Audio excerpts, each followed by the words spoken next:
What is up, Wolverines? Yes, we are doing this live because I have to run out here, but I wanted to get this out there as quickly as possible.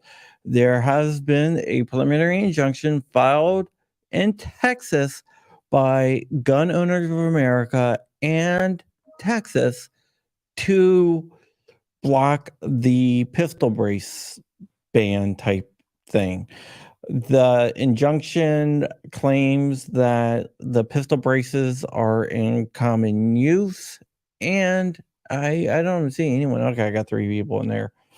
Okay, so the pistol brace ban. Okay, we all know the ATF banned pistol braces on rifles. They didn't actually ban the pistol braces per se, but if you pit it on pistols, the ATF claims that it turns it into a rifle somehow. GOA teamed up with Texas and has now filed for preliminary injunction that just dropped today. They are claiming a couple different things. They are claiming that it is a violation of Bruin. It also claims that it is a violation of Heller. The reason why it's a violation of Heller is because there's millions of these things in use.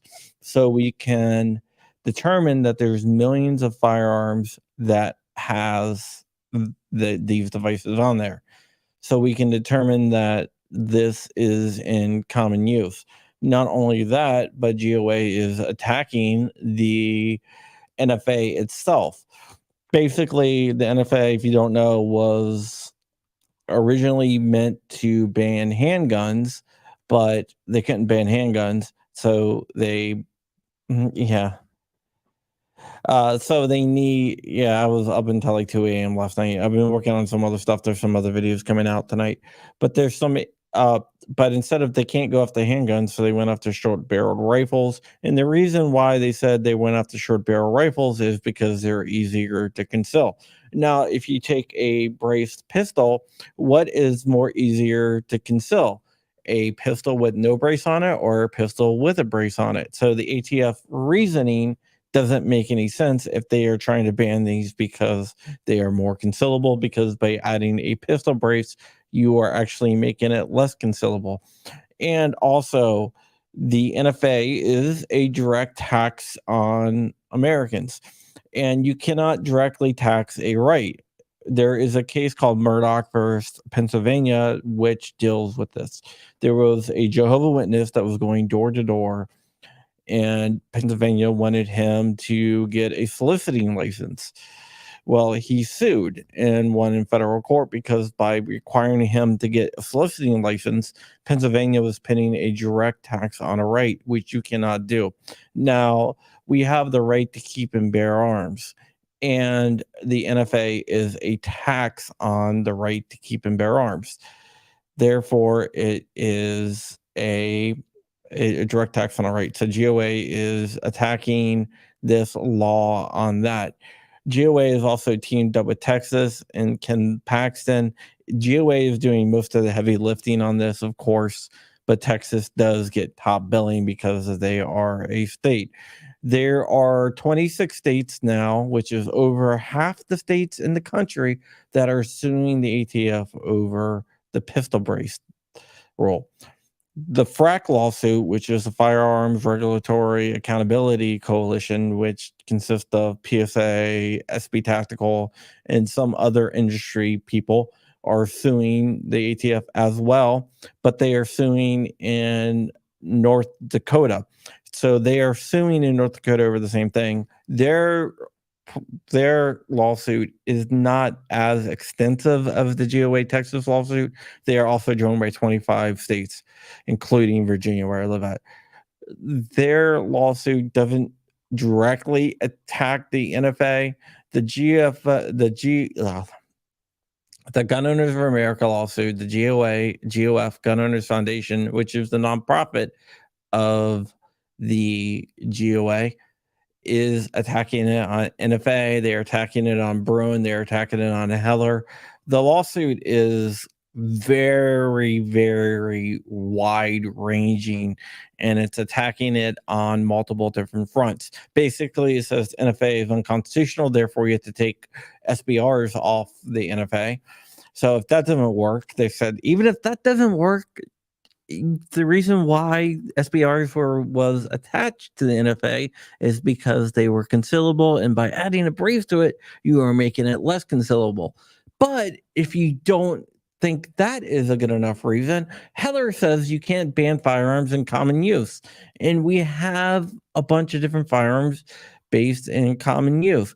And then you have the equal protection clause. The equal protection clause, when it applies to this, basically, how do I say this? There are certain states that SBR, you can't own an SBR. I'm going in a minute.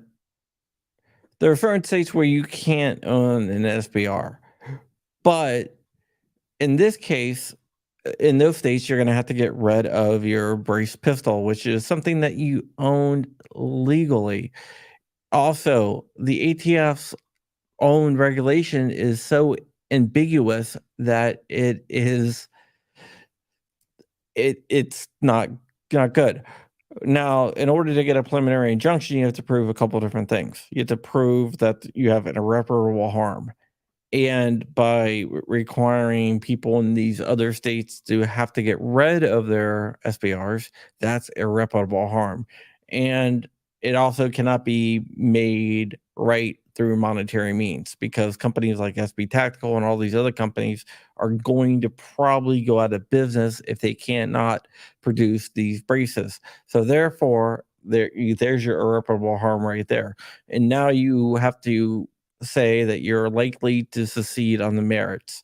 And in this case, I think GOA has a good chance of succeeding on the merits because the Heller decision and also the Bruin decision and a bunch of other things.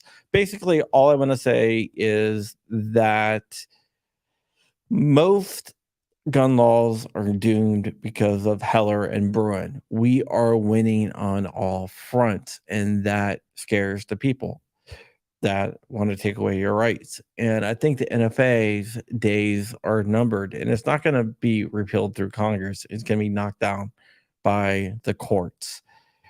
And because under Bruin, you have to use the original text of the Second Amendment and history of the Second Amendment. And there's nothing in the original text or history of the Second Amendment that justifies banning SBRs, that justifies banning suppressors, that justify banning SBSs, that justify banning machine guns. There's nothing in the original text and history of the Second Amendment that justifies that. You have the right to keep and bear arms, and that is a right from God, your creator, the universe. No matter what you believe in, that is from there. The government doesn't give you that right. The Bill of Rights is a document of negative liberties.